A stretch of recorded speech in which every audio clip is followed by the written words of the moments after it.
analyst Chris Broussard. Chris, good morning. Good morning. Good to have you with us. Good morning, Jenny and Skip. How you guys doing? We're glad to have you. It's good to see you. I'm going to start with you on this, Chris. How big of an issue is this groin strain? Well, was that Skip's idea to show that air ball in the All-Star game? Yes, I liked it. Can we show that again, please? Thank you.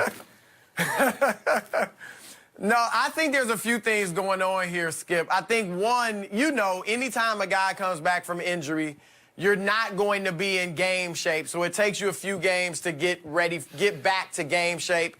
And with LeBron, he's the type of player that players have to get used to playing with him, and he has to get used to playing with them. So I think those are a few of the reasons for what looked like subpar play in terms of by LeBron James standards in his first 6 or 7 games back. Keep in mind, he's averaging 23 points, 12 rebounds, and 10 assists since he's been back. But I think what people are looking at are the lack of explosiveness. It comes in bursts, but it's not there consistently. I think that's also just he's 34 years old, and he's in his 16th season. And I think the aging process is beginning to hit LeBron, and he knows it, so he paces himself.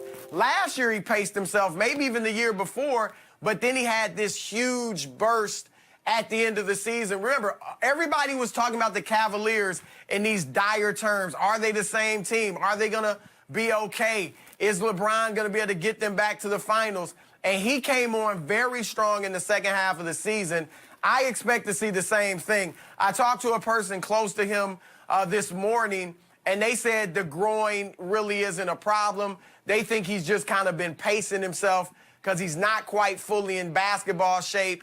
And, as he gets back into that shape, he's got to pick his spots. But I expect, Skip, to see a reinvigorated LeBron James as the Lakers try to make this playoff push. Did I just hear my friend Chris Broussard say that the aging process has hit LeBron James? I think those words just came out of your mouth. Skip, it has. And remember last year when everybody was saying, is this LeBron's best season ever? I was saying no, it's a great season, but it's not his best ever because his best ever, he was a terror both offensively and defensively. Right, I agree. He is not playing good defense. Even before the injury, he's just not the same defender, which is to be expected at his age and this stage of his career. Now, this LeBron is still very good. It's still great. It's still arguably the best player in the world. But, yeah, I think it's fair to say that he's not quite the same player. Yet, I'm going to give you this. Down the stretch last year with those Cavaliers, I thought he was a terror offensively. Not defense. He rested on defense, but he gave effort, energy, fire, desire on offense at the highest level I've seen in his whole career. I was highly impressed. He did carry that team down the stretch all the way into, to the very end of game 1 of the finals, obviously. Yeah, I think, look, offensively, he's going to be fine. And even we're sitting here talking about the Lakers being concerned about his play. I think a big part of it is what they're seeing defensively. You saw Trae Young, and look, LeBron's not expected to be able to stay in front of Trae Young, but in that Atlanta game, Trae Young just blows by him. He did. And during these 6 or 7 games, what the Lakers have seen is we kind of have had to try to hide LeBron defensively. You've never had to say that about him. Even earlier in the season when we know he wasn't as good as he used to be on defense, you still may not have had to hide him as much. But again, I'm like you. I expect him to come out. This is what the Lakers season is about. At best, no one expected them to beat Golden State and get to the finals. They certainly expected them to make the playoffs. And at this point, with LeBron missing 18 games, I think it would be a relative achievement for them to get into the playoffs, especially if they can avoid the 8th seed, because I believe if they can get to 7, now I know that's a big if. It's a big if. Your Spurs are there right now.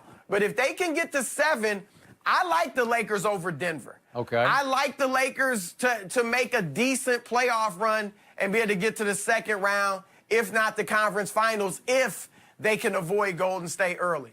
Okay, before we leave the groin injury, I can't get past, I'm going to bring it up maybe last time on this show. Maybe last time. Maybe tomorrow will be the last time. But, Chris, December 26th, the day after the fateful groin injury was suffered at Golden State on Christmas Day, LeBron, as you recall, tweeted, dodged a bullet, and then hashtag back in no time. And he had seen the MRI. Again, he said he heard a pop the day before, which is not good, a really bad sign. So did he tear it or not? I don't know. And then we were thinking 3 weeks maybe, and it was the maximum of about almost 6 weeks. So what happened? Why would he have tweeted that the day after if he didn't think it wasn't nearly as bad as he thought it was on December 25th? I did talk to one of his, now the word they're using is associates, about that. And he said LeBron thought, when you said he heard a pop, remember, this is a guy that's never been seriously injured. And he keeps his body in great shape. We know all the money he puts into it. So I was told he heard a pop and he thought it was a lot worse. And he was happy to find out, okay, it's only a strained groin. Whether it takes 3 weeks or 6 weeks, he was happy that that's all it was. That's what I've been told. So, and again, I'm hearing that he should be fine, that the groin they don't think is a problem. I don't think, Skip, if LeBron really thought the groin was still a problem, that he would have played in the All-Star game, or certainly not as much as he played. And by the way, you know, and you saw, look, I'm surprised Kyrie played. I mean, he hadn't played his last 2 games because of the knee, but I don't think LeBron would have played like that. Hey, I was surprised that guy number 2 up in Toronto played. Supposedly he had a big knee injury last week, or a knee issue of some kind. I don't know what's going on, but hey, the pass off the backboard from D Wade for the dunk in the 4th quarter, that looked like full-scale LeBron, right? I mean, it looked like he was all out. Well, to your point, even there was a play, I believe, late in the Atlanta game. I don't remember if it was an out. I think he drove to the basket and had a slam late that, you know, it looked like old LeBron. I believe he can do that in spurts, and certainly offensively as he rests defensively. But look at the guys in LeBron's draft class, Skip. Dwayne Wade is about to retire. He is. Carmelo Anthony can't find a team that wants him. Chris Bosh is retired. Yep. Kobe, remember in Kobe's 16th year, that was the last year he made the playoffs. He had the Achilles injury at the end of that year, and then he battled with injuries the rest of his career. LeBron has spoiled us to some degree because this was his worst injury, and it was only 18 games. I hope that going forward, we don't start to see these little nagging injuries hit him, but it is Father Time, and we know what they say about him.